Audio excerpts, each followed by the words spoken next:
खतरे में 50 लाख लोग। Operation Crimea. जी हां, ब्रेकिंग न्यूज ये कि रूस के न्यूक्लियर बॉम्बर ने उड़ान भर दी है और यूक्रेन की सीमा के पास दिखे हैं रूसी न्यूक्लियर बॉम्बर। भीषण जंग के बीच यूक्रेन का ये बड़ा दावा है। 3 अलग अलग हवाई क्षेत्रों में दिखे हैं Tu-95MS बॉम्बर।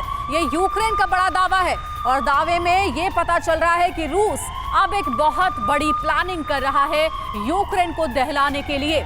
रूस के न्यूक्लियर बॉम्बर ने उड़ान भर दी है। यूक्रेन की सीमा के पास नजर आए हैं रूसी न्यूक्लियर बॉम्बर।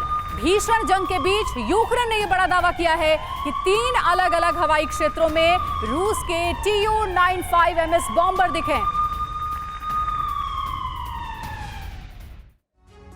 तो यूक्रेन बॉर्डर पर रूसी बॉम्बर न्यूक्लियर हमले का क्या अब यूक्रेन को डर सताने लगा? देखिए, बिग वॉल पर सारी डिटेल्स आपके सामने रखेंगे और आपको बताएंगे कि आखिर डर किस बात का है यूक्रेन को।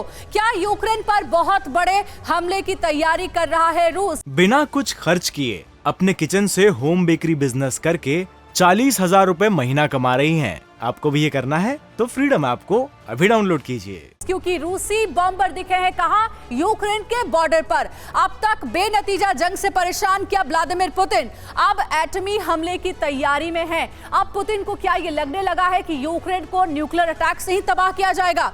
न्यूक्लियर बॉम्बर उड़ाकर आखिर यूक्रेन को क्या मैसेज देना चाहता है रूस? देखिए, तीसरा ये बड़ा सवाल है। अगला सवाल ये है कि क्या यूक्रेन को सिर्फ डराने के लिए ही रूसी न्यूक्लियर बॉम्बर ने ये उड़ान भरी है? तो ये वो बड़े सवाल है जो कि यूक्रेन बॉर्डर पर रूसी बॉम्बर दिखने के बाद उठ रहे हैं। न्यूक्लियर बॉम्बर उड़ाकर रूस ने क्या ये साफ कर दिया है कि वो किसी भी वक्त एटमी अटैक कर सकता है? तो क्या अब एटमी अटैक करने की पूरी तैयारी रूस ने कर ली है यूक्रेन के खिलाफ?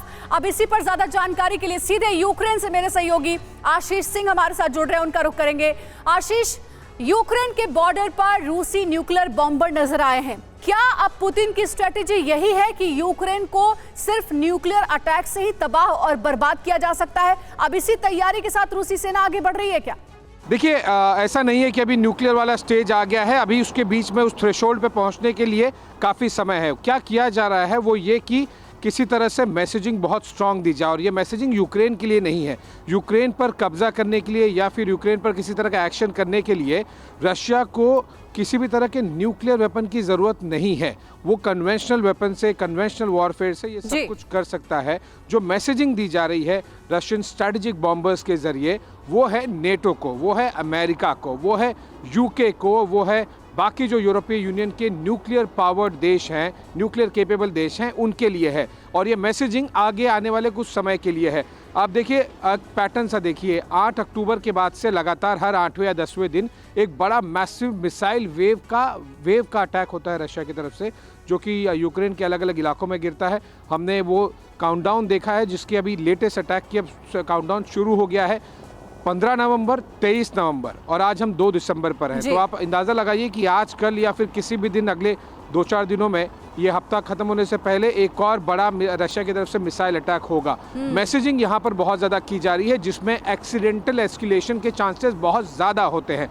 On ground tussle no doubt, चाहे वो स्पेसिफिक फ्रंट लाइन एरियाज़ हों, ज़ेपोरिजिया के, खेरसोन के, ये सब ये सारे के सारे ज़्यादा महत्व रखते हैं जहाँ पर कि ऑन ग्राउंड कॉन्फ्रंटेशन चल रहा है। लेकिन रशिया की तरफ से हायर लेवल ऑफ नेटो को, अमेरिका को, वेस्टर्न कंट्रीज को, जो न्यूक्लियर पावर कंट्रीज है, उनको स्ट्रांग मैसेजिंग है ये व्लादिमीर पुतिन की ओर से यूक्रेन बॉर्डर पर न्यूक्लियर बॉम्बर रूस की ओर से दिखा जाना। आशीष, हमारे साथ जुड़े रहिएगा। बिना कुछ खर्च किए अपने किचन से होम बेकरी बिजनेस करके 40,000 रुपए महीना कमा रही हैं। आपको भी ये करना है तो फ्रीडम ऐप को अभी डाउनलोड कीजिए।